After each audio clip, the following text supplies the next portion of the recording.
चलिए आगे देखते हैं। 2 तक हो गया था पिछली कक्षा में। क्या तीसरा क्वेश्चन है इसका 4.2 एक्सरसाइज द्विघात समीकरण का। ऐसी दो संख्याएं ज्ञात कीजिए जिनका योग 27 हो और गुणनफल 182। थर्ड क्वेश्चन है आपके SCRT बुक का। मान लीजिए पहली संख्या जो है, माना कि पहली संख्या x है, ठीक है, और दोनों संख्याओं को जोड़ने पर 27 है, तो दूसरी संख्या क्या है? दूसरी संख्या बराबर 27 माइनस x होगा कि नहीं होगा?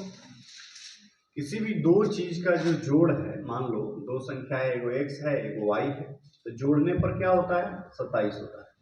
तो एक संख्या यदि x है तो दूसरी संख्या अर्थात तो y जब निकालोगे तो 27 माइनस x होगा कि नहीं होगा? यही ना दूसरी संख्या है। पहली संख्या तो हमने x माना ही था, कोई दिक्कत नहीं होना चाहिए।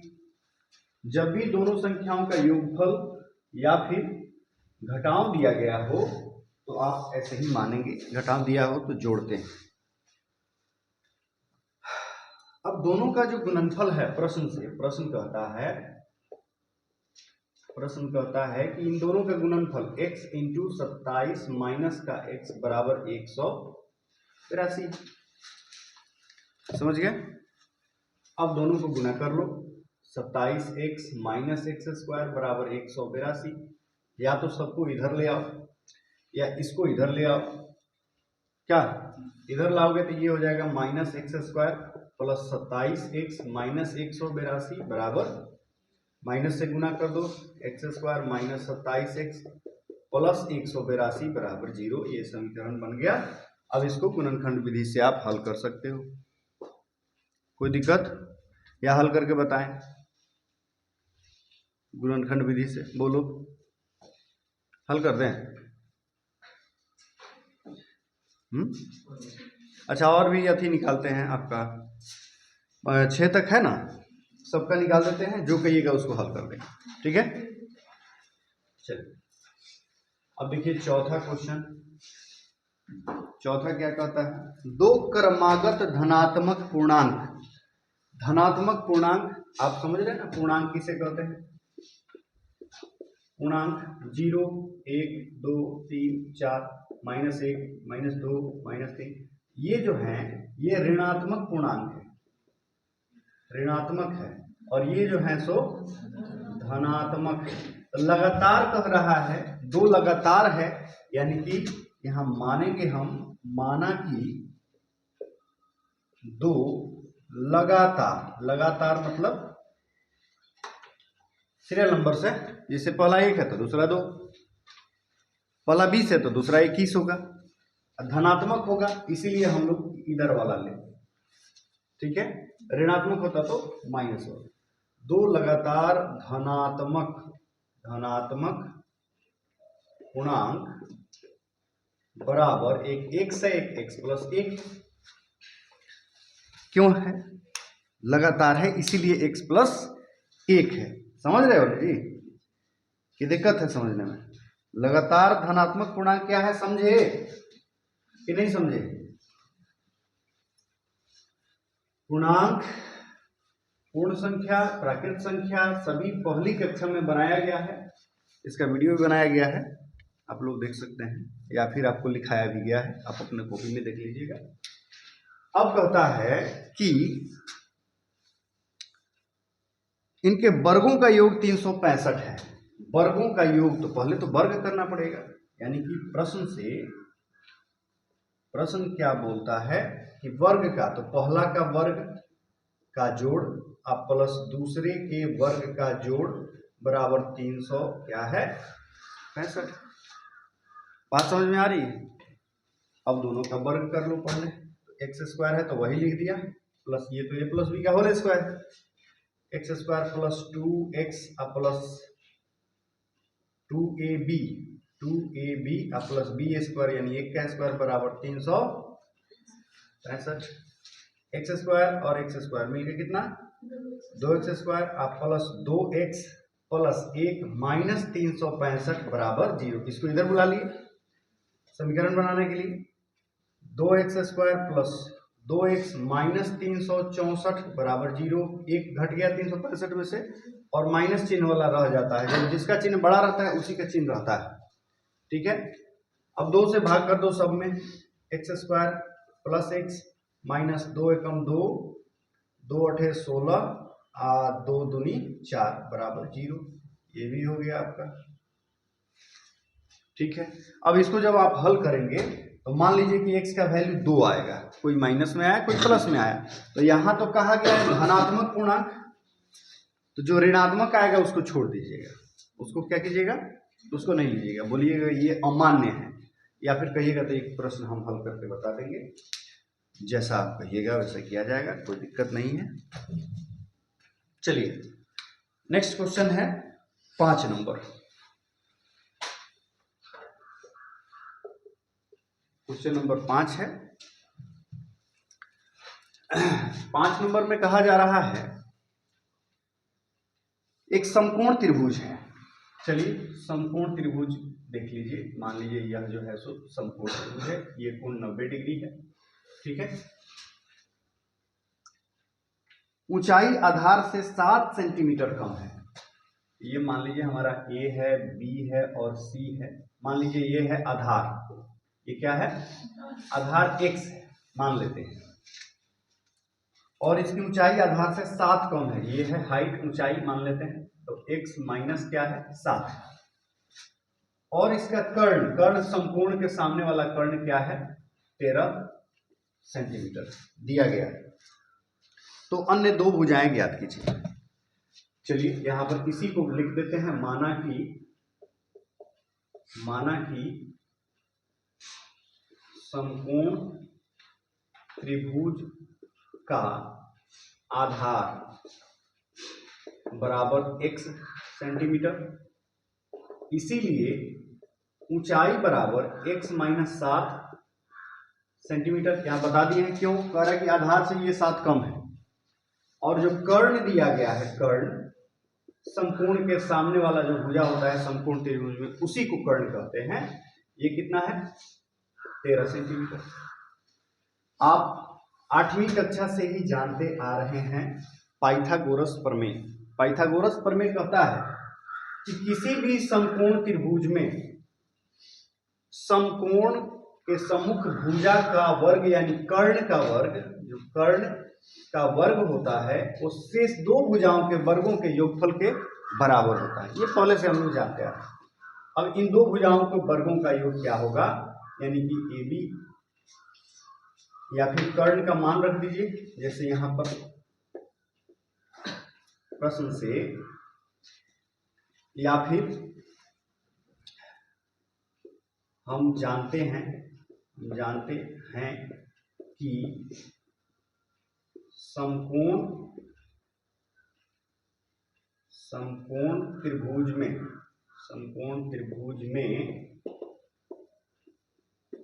कर्ण स्क्वायर बराबर आधार का स्क्वायर प्लस शीर्षलंब या लंब का स्क्वायर होता है।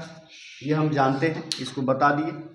तो कर्ण क्या है, कर्ण 13 है, तो यहाँ 13 का स्क्वायर लिख देते हैं, बराबर आधार क्या है, आधार x है, x का स्क्वायर, लंब क्या है x माइनस 7 है, इसका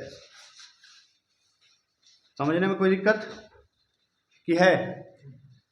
अब देखो 13 का स्क्वायर करोगे तो 1 6 9 होता है, 169 होता है कि नहीं होता है।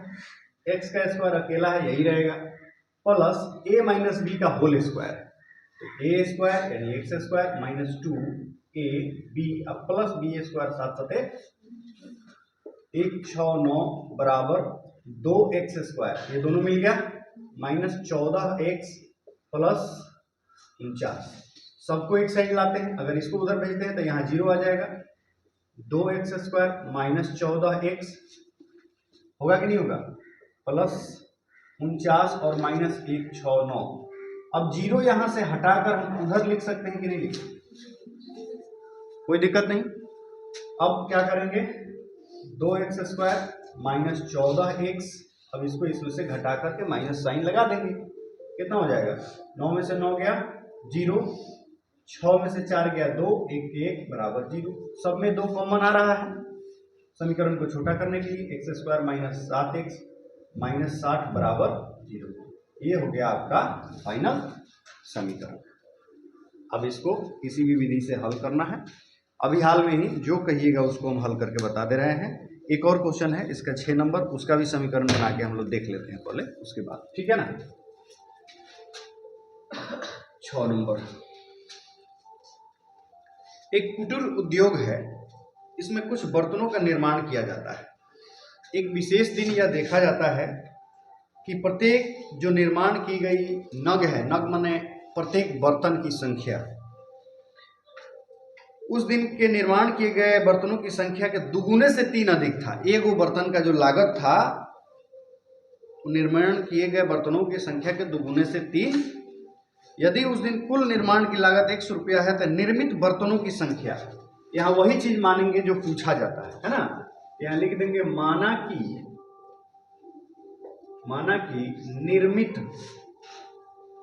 निर्मित बर्तनों की संख्या हम मान लेते हैं क्या, x। कोई दिक्कत नहीं।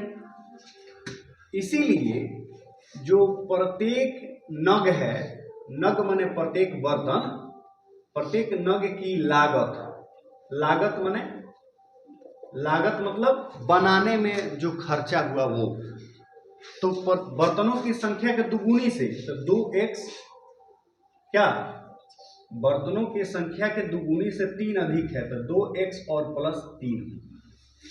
ठीक है।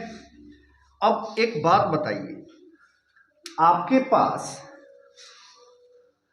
10 ठो कलम है, बर्तन को कलम मान लेते हैं, और एक को बनाने में 5 रुपया खर्चा हुआ है, तो कुल रुपया कितना होगा, बनाने में लागत कुल कितना आएगा।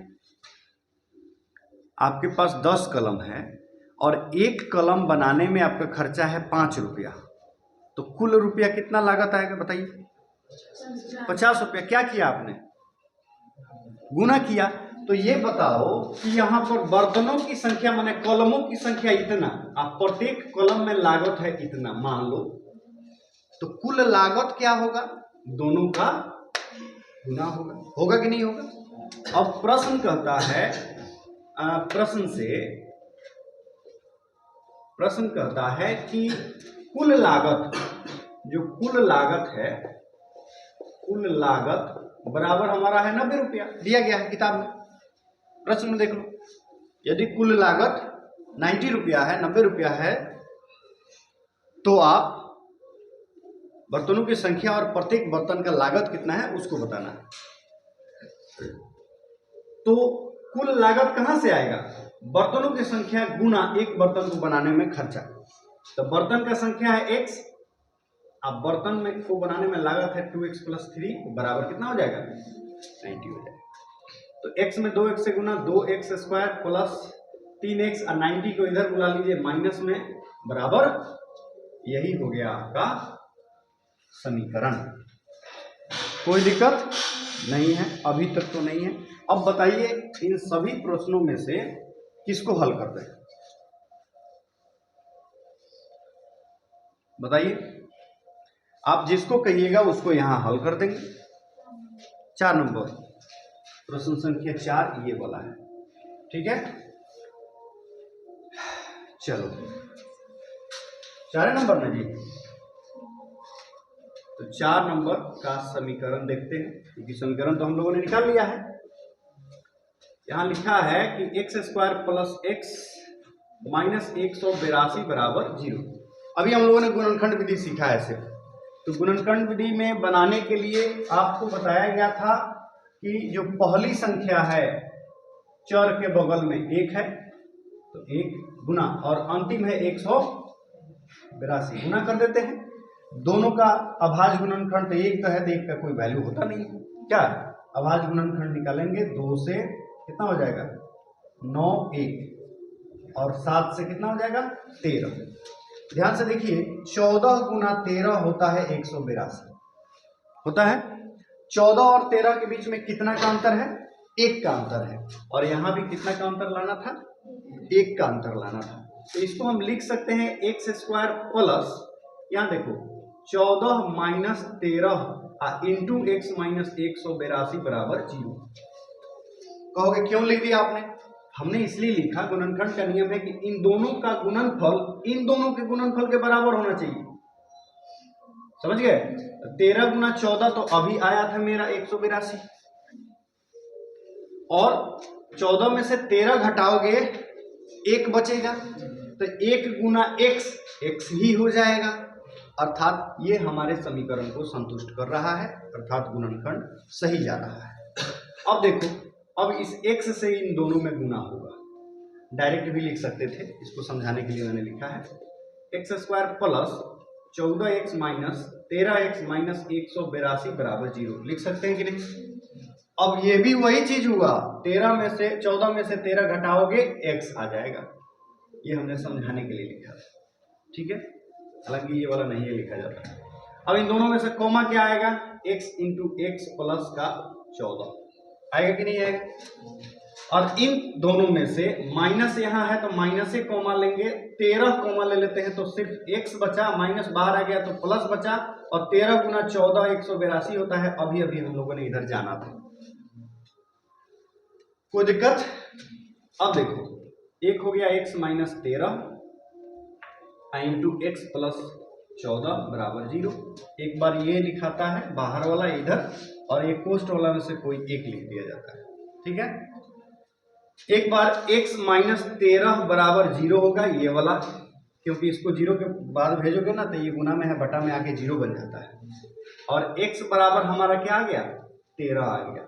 लेकिन दूसरा पक्ष को भी जाने बिना आगे नहीं बढ़ेंगे, तो x प्लस 14 बराबर 0 अर्थात x बराबर माइनस 14। अब माइनस संतुष्ट करता है कि नहीं वो देखिए, धनात्मक पूर्णांक माना गया था ना, तो क्या 14 धनात्मक है? इसीलिए ये अमान्य है। ये क्या है? इसको हम यही छोड़ देंगे, इसको हम लेके आगे नहीं बढ़ेंगे। तो हमारा जो पहला संख्या आ गया, पहला धनात्मक पूर्णांक x आ गया, वो आ गया। इसीलिए हम यहां लिखेंगे, इसीलिए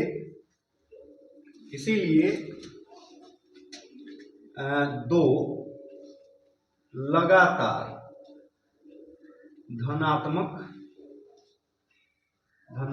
पूर्णांक बराबर, एक माने थे क्या? x, तो x बराबर आ गया है 13, और दूसरा माने थे x प्लस 1, तो 13 प्लस 1 कितना? 14, यानी कि 13 और 14 हमारा हो गया आंसर।